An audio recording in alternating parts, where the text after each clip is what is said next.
This is Daily Blast Live. We're talking about what you're talking about. Get real. You all ready for this? Dun dun dun dun. No. Y'all, just stop. This is a sham.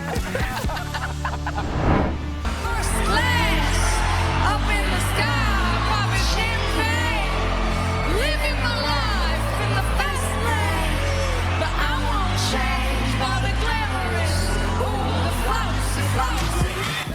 It was such a throwback to see Fergie. I was so happy about that. What's up, guys? I'm Lindsay in for Jeff. Welcome to DBL. That was Fergie opening the MTV Video Music Awards last night with host Jack Harlow. In another surprise appearance, Johnny Depp, or at least a video of his face, appeared inside the helmet of a moon person, hovering over the stage. He says he showed up because he, quote, needed the work. Take a look.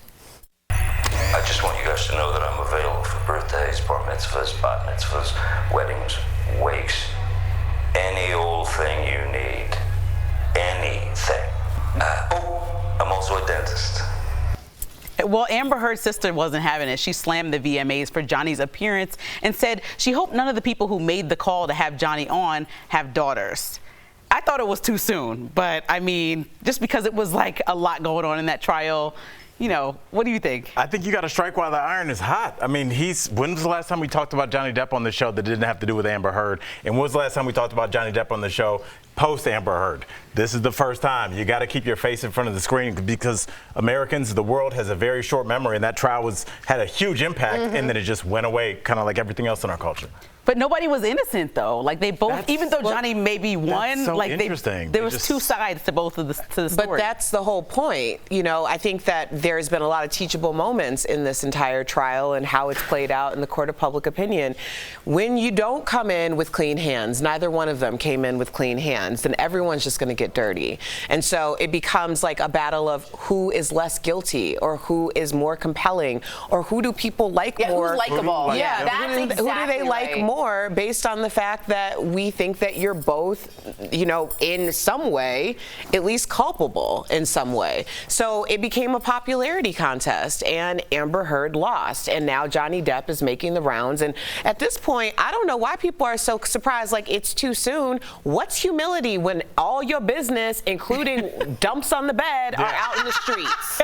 That's what I think about every time I see it. Every time I think of it. I will also say this. I stood up for Johnny a lot because I really thought Amber Heard was misusing the movement. But he did some really horrible, horrible things and texted horrible and said horrible things. So I don't want to let that go. But not only will he be on MTV, expect him to be in, like, there's rumors, new Tim Burton movies. The rise of Johnny Depp is just beginning, the resurgence. I think it's a little too soon, but MTV made a choice on that one.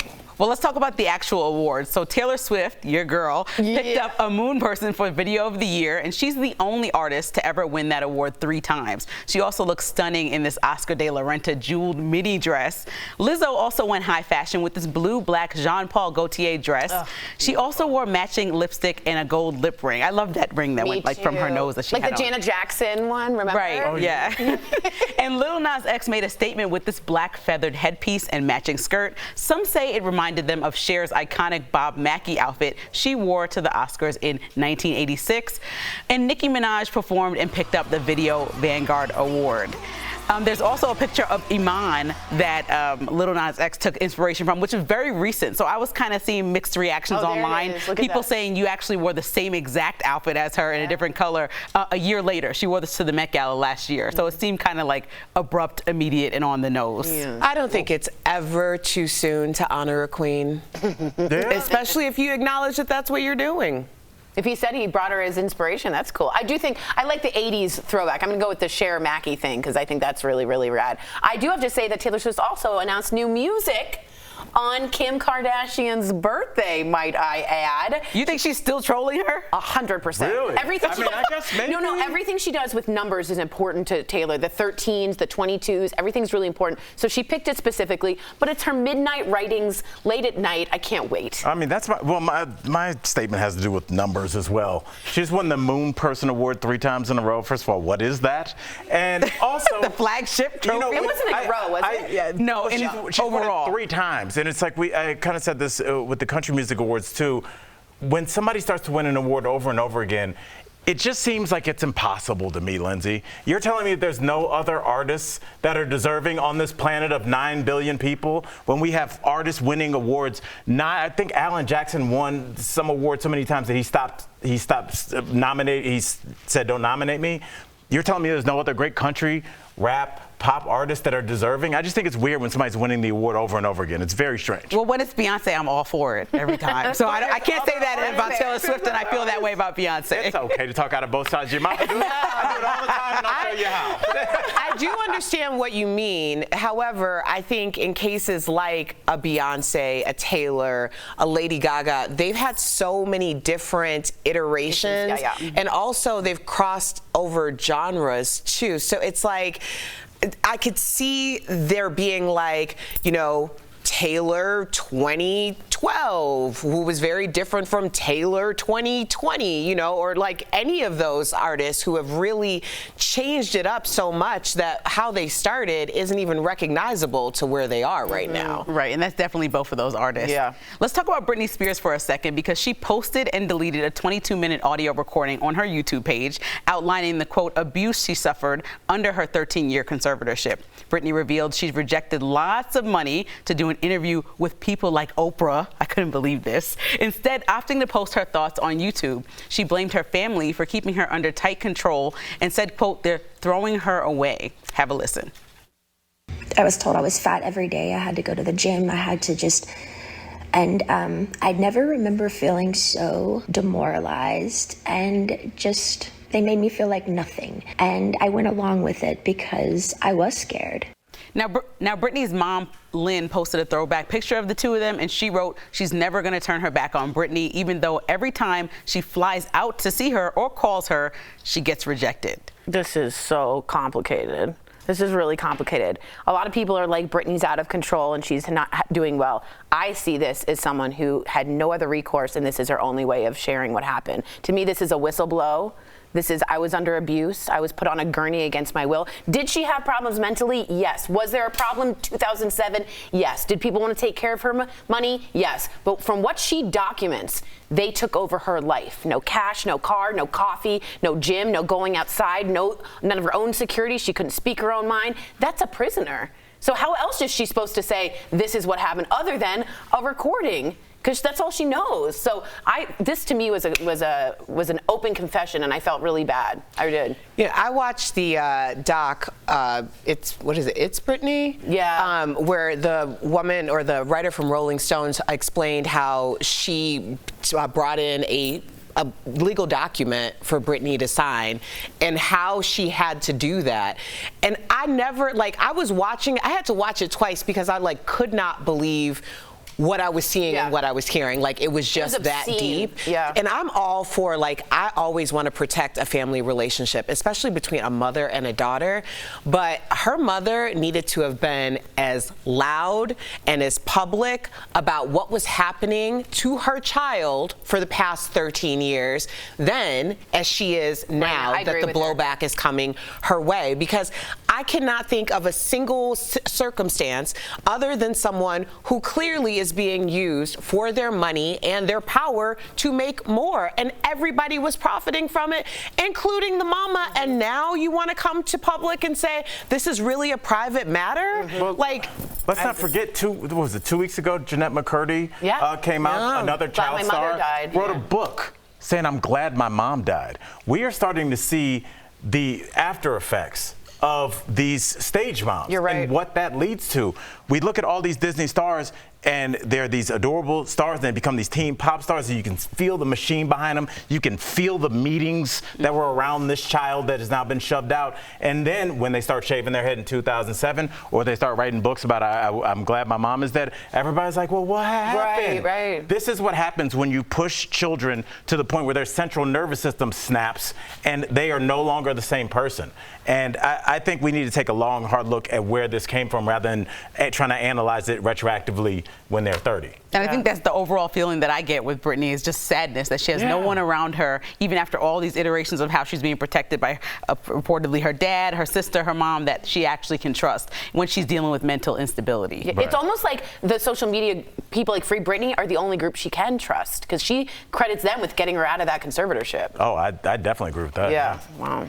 Well, coming up on DBL, you know him from hilarious roles in Office Space and Talladega Nights. We talk with actor Gary Cole about his latest project.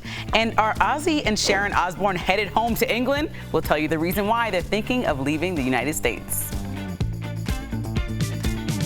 Closed captioning provided by... I think it is one of those stories we're all going to be like, what? Who raised you? Why am I right all the time? Am I going crazy? Welcome to another week of Jeff's Mustache. Hello, yeah, Lindsay, she gave up Oprah. Do you know I've talked to Oprah in the shower 12,000 times pretending? Multiple sides to that story. Yeah, I think it's complicated. Go over there, they're good. Right. But then also everybody sucks around her. Did need help and did need a conservatorship, but it shouldn't have been her dad, and I think she was abused. So it's like both things are happening there. But who do you go to? Like, you just find it You on? kind of Like, set it up properly. I think she did need it. And I mean, that's the thing is we always And want to for say money, like, she got oh, much there's a money. conservatorship so we can walk away. It's like, that doesn't mean it's going to be perfect. That doesn't mean it's going to be fair, equitable, or safe. Right. And, you know, it's when somebody is not able to advocate for themselves, the people around them that push them to get to this point are now in control of that. She So said you're she actually was, like, giving them more power. Yeah, she said at one point she was taken to a sleepover, and all of her friends, who knows if this is true, this is what she said in the recording. Her friends all came over, she went to have a sleepover, and they pinned her down to a gurney. I don't know if this is true or if she needed to be, but at that point she said it was all planned, and her mother was like, you're not going anywhere. So who knows if that's true? Who does? Yeah. So why couldn't she go anywhere? What was the rest of she the was story? taken and institutionalized Well, after that. I have had people in my family that have had to be institutionalized in real time in front of me by people. It's unpleasant. It's very scary. And their recollection of what happened is It's probably not not always- what yeah. other people saw. So that's the thing. It's like, how do you take a witness account from somebody that, you know? Well, you go to the judge, and what did the judge say? There was abuse in this I conservatorship. completely. So like would you don't see you that. take and I think she's finally being able to be like, yeah, this. Remember when they would check in with Britney and she's like, everything's fine, everything's fine, everything's fine. When Free Britney would go and they were like, no, it isn't. She probably was just like teeming with what she wanted to say. So who knows if she's right? Who knows what the truth is? But something went down there that smells fishy like a fish market.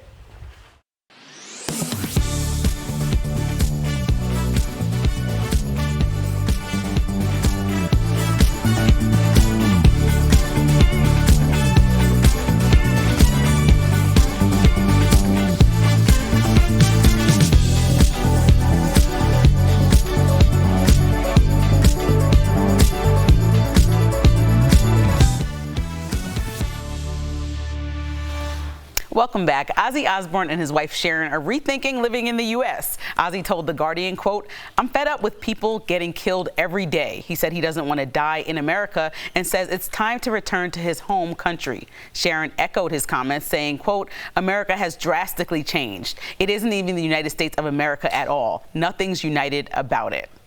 So I thought this was interesting coming from the people who are selling their $18 million mansion, have it on the market right now, and have made money in the United States over and over again. It was on one of the #1 talk shows in the United States for Sharon Osbourne and represented a lot of American views every day in households. I thought that was interesting that they are ready to go. But what did you guys think? Because there is a lot of violence, especially like places where I grew up in New York, and it's rising and it is scary. But it just seems like weird coming from them. Yeah, because I'm like, the chances of Ozzy Osbourne being killed in a mass shooting are low. You know, I don't think that that's really what's going on here. If that's what you want to, if you want to leave, you can just do so. There are a lot of people, Erica, you expressed your concern about having a child in this country. I have concerns about having children in this country, and I think those are valid because our people are where people are being attacked, churches, Safeways, things of that nature. But I didn't get that from I thought that this was kind of a cop-out, and you made your money here, so you didn't mind cashing those U.S. checks. Yeah. So, I don't know. Yeah, no, this is definitely coming from a place of privilege, and I would say it's tone deaf, but I think it was very intentional. I mean, obviously, we know that Sharon Osbourne received a lot of backlash for her position on said talk show, where she was for a very long time and made a lot of money, right? So the idea of the United States. Then when she was on the talk show? Yes, I believe there were. Okay. I believe there were. So I think it all comes down to that statement: the United States aren't united. There's nothing united about it. I think that's what the root of that is. And as someone who is married to someone from Canada, and if we decided to move to Canada tomorrow, that would be fine. And in a matter of some years, I would be a Canadian citizen as well. I could just up and do that, but I'm not going to, because that sounds crazy as hell to me to be like, oh, you know what? I think it's safer to live in Canada, so let me leave my family, my friends, and anyone I've cared about, because I'm going to flee, as opposed to hopefully being a part of the solution and being in it with everyone else. Especially when you have a platform. Yeah. Right. I would say very quickly too, like, a lot of people are like, fine, then just go. Like, you don't need to say anything. Don't make an announcement. Yeah, don't make an announcement. But second, I do know expats that have gone and say the normal hum of the worry on the malls and the Safeways and the synagogues and the churches is gone in Europe. And that does make them feel better. Now, they're not as privileged as Ozzy Osbourne, so I think that did come off a little tone deaf.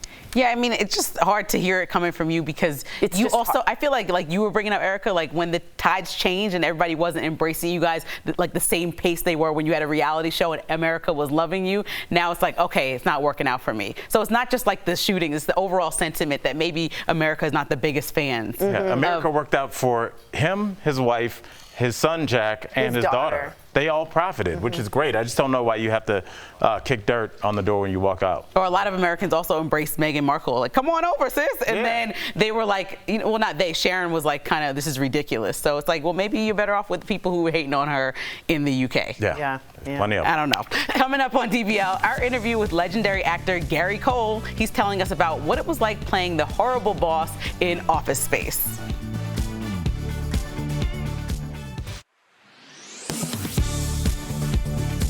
Most of us consider the internet an essential resource in our lives. The White House noted last year that Americans pay some of the highest prices in the world to be connected.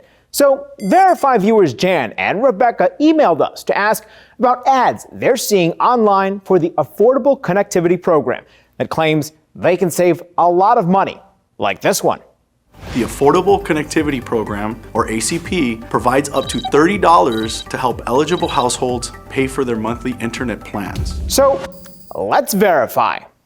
Can people get discounted internet through the Affordable Connectivity Program? Our sources are the Federal Communications Commission, the White House, and AARP. The Affordable Connectivity Program is run by the FCC and was created in 2021 as part of the bipartisan infrastructure law.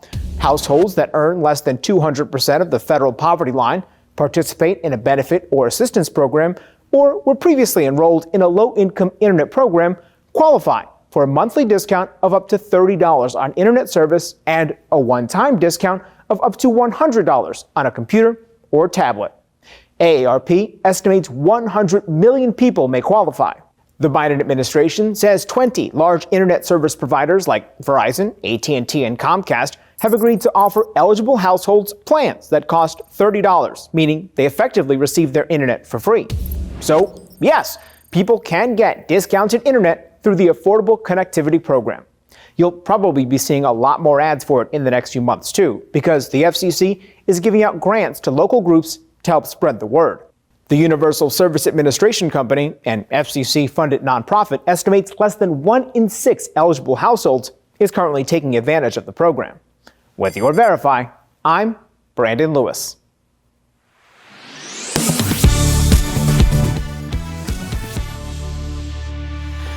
Welcome back. Yeah, I'm going to need you to come on in on a Sunday. He's known as the horrible boss in Office Space and the estranged father in Talladega Nights, and now he's the leader of the NCIS team. Earlier, we spoke to Gary Cole about the show going into its 20th season. Yeah, check it out. Gary, what is up, man? We've been waiting for you. We're happy you're here on DBL, and we got to get right to it. I got to ask you, what was it like to work with Will Ferrell in Talladega Nights? And, like, was it as fun as everybody would think it would be? I would say that if I had to pick the most fun I had in front of a camera, that would be on top of the list. Yeah. Wow. Any favorite scenes? Well, the Cougar is, I have an affinity for the Cougar in the car. And I also enjoyed I think it's the first time the two characters actually meet after, he was a child in some dingy motel room. But Will is fantastic. He was just, I was always on my toes because you never knew what was coming. That's what's up. Gary, so happy you're here. I got to tell you, before I go to bed, I watch Veep, I watch Curb Your Enthusiasm, Entourage, and Arrested Development. You're in 3 of the 4 of those, Gary. So I see you every time I go to But let's talk Curb because it's one of my favorites. You play the owner of the Dodgers, and you punch Larry David in the face. How did you get to be on that show, Gary, and are you a fan yourself? Yeah, maybe that's not a select club, people that punch Larry. I just wound up there. I got a phone call, and I think that usually even people that, that are known have to go through some process of reading. I think somehow I bypassed that. I don't know, but I think that was a mistake. I think when I got there, they thought maybe I had, prepared more than I did. But it was daunting because I wasn't used to, I don't come from any kind of sketch training or anything like that. And there's absolutely no script. Wow. Right. Wow. Very detailed dialogue or very detailed outline, but that's it. The dialogue just comes as it goes. But it's one of my favorite shows as well, so I had a great time. I love it. That's awesome. All right, Gary, let's talk about NCIS because you joined during season 19 and the writers included an Office Space reference. Let's take a look real quick. What I'd give to never have to file another TPS report. You do know it's a TBS report, right? Trans-Bureau Synopsis. What did I say? A TPS report. Old habits. Weird. How did it make you feel when this little nugget was included in NCIS? Well, when the writers came to me, I said, what do you think of this? I said, I'm all in because, that movie's been kind to me. It's kept me on the radar for the last 25 years. So I did have to add the coffee cup at the end to make sure everyone knew what we were talking about there. So, but yeah, I thought it worked well. We brought it up, we threw it away, and that was it. Just that still image makes me laugh. Oh my gosh. Okay, so the 20th season premiere episode of NCIS is a crossover with NCIS Hawaii. Did you get to hang out with the Hawaii cast outside of work? Do you guys all get along? Tell us. I never made it to Hawaii myself. Wilmer and Katrina from our cast were the ones that actually made a couple of trips there. One earlier last season, and then for this. So anything that I appeared in that was supposed to be Hawaii, spoiler alert, it was in Southern California. So, Gary, NCIS is one of the most watched TV shows ever, and you're in everything. But what was it like being part of the show that's going into its 20th season? Well, we're in rarefied territory here. This show is only in company with Gunsmoke from another era, and Law and Order SVU. So it's pretty extraordinary that something has been on this long. So that fact is just, it's a great place to go. Some of the people on this crew have been working there over 20 years because this show also kind of spun off from another show called JAG, which a lot of the crew members were working on before NCIS ever premiered. Gary, what a privilege. Congratulations with your career with NCIS. Thank you for joining us. I got 1,000 more questions for next time. Come back, please. To our viewers, make sure to watch the 20th season premiere of NCIS. It's on Monday, September 19th on CBS, of course. We'll be right back. Congrats, Thanks, Gary. Thanks, Gary. Promotional consideration is brought to you by Great resignation prompted many people to look for a new job, but the Federal Trade Commission warns potential workers are at risk of becoming a victim of a fake job posting. The FTC estimates the scams have cost Americans nearly $164 million this year alone. So we used these sources to show you 4 things to check to avoid an employment scam. The 4 things are source, content, pay, and requests featured in a job offer. To help you understand what these emails look like, we created a fake job posting based on what our sources say you should look for. First, check the source of the email. Is it from an official company email address or a generic account like Gmail or Yahoo? You'll notice the source of the job offer didn't spell verify correctly. It's missing the E. Scammers hope you'll miss small errors like this. The email also isn't from a specific person, just a generic HR manager. Second, the content. Did the sender spell everything correctly and use the proper name of the company? Perspective is misspelled, and they call verify the verified team. The email also doesn't say what the job is for. Third, the pay. Is it consistent with what you'd expect? Scammers often promise easy money for little work, an unusually high salary, or offer to hire you without even doing an interview. It's unrealistic to think a company will contact you unsolicited and offer to pay you $1,000 weekly for doing a few hours of work without even interviewing you. Fourth, the request. The sender wastes no time asking for sensitive data like your banking information. That could put you at risk of identity theft. A real employer would wait until you've been hired before collecting this. A great way to confirm whether a job is real is to go to the company's website. Not every job scam is as easy to spot, but checking the source, content, pay, and request is a great place to start. The FTC notes sometimes scammers will work to lure you in, slowly obtaining more and more information from you. With your Verify, I'm Brandon Lewis. So it's hot outside, and when you get into your car, you turn it on and then look at your dashboard, and sometimes those temperatures can seem a little high. So the question, are car thermometers accurate? Let's verify. Our source is David Underkoffler, editor-in-chief at Autolist.com, and car dealership Earnhardt Lexus. So the short answer is no, those thermometers are actually not super accurate. Underkoffler says the reason?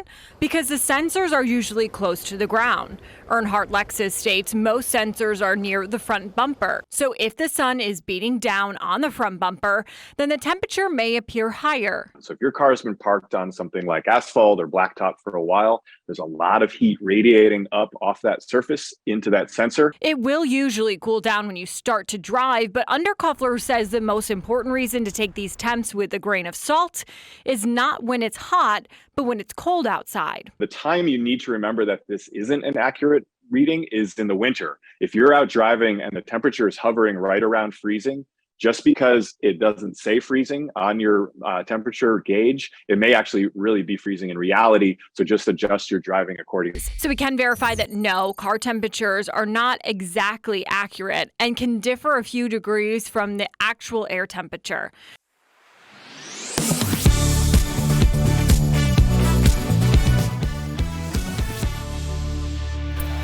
Welcome back to DBL. So you guys had some exciting weekends, Tori. I saw Amy Schumer and she was very funny. And many people in line also like this show. Shout out Stephen and Lindsay. Okay. You just looked at that was their name. Erica had a very productive weekend. Yeah, I hosted CASA, Court-Appointed Special Advocates, Red Wagon Balls, the first year back, so it was a little smaller, but we raised a lot of money for the kiddos, so that was exciting. I think we'll end on that note. That's beautiful. I can't top it. I can't come into that. DBL's new every day. We'll see you guys same place, same time tomorrow. Bye, guys.